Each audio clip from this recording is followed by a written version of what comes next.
Welcome to நல்லதோர் உதயம். இன்னைக்கு வாய் துர்நாற்றத்தை எப்படி சரி பண்ணலாம் அப்படின்னு பார்க்க போறோம். அதுக்கு முதல்ல அது எப்படி வருதுன்னு தெரிஞ்சுக்கணும் இல்லையா?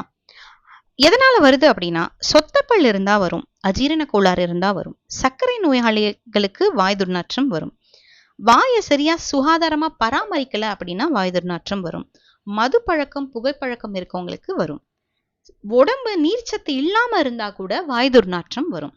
சரி, இது எப்படி சரி பண்ணலாம் அப்படின்னா ரொம்ப சிம்பிள்ங்க.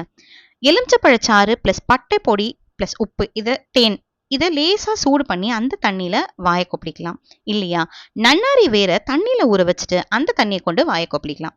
அப்படி இல்லைன்னா இன்னொரு டிப்ஸ் என்னன்னா, சீரகம் பிளஸ் பட்டையை நல்லா கொதிக்க வச்சுட்டு அந்த தண்ணியை கொண்டு வாய் கொப்பளிக்கலாம். இதை விட ரொம்ப ரொம்ப சிம்பிள் என்ன அப்படின்னு பாத்தீங்கன்னா, துளசி இலைய மென்னு சாப்பிட்டு அந்த சாறை முழுங்கும் போது துளசி சாறு நமக்கு நன்மையும் பயக்கும், வாய் துர்நாற்றத்தையும் போக்கும். இந்த மாதிரி டிப்ஸ் தெரிஞ்சுக்கணும்னா என்னோட சேனலை சப்ஸ்கிரைப் பண்ணுங்க. பிடிச்சிருந்தா லைக்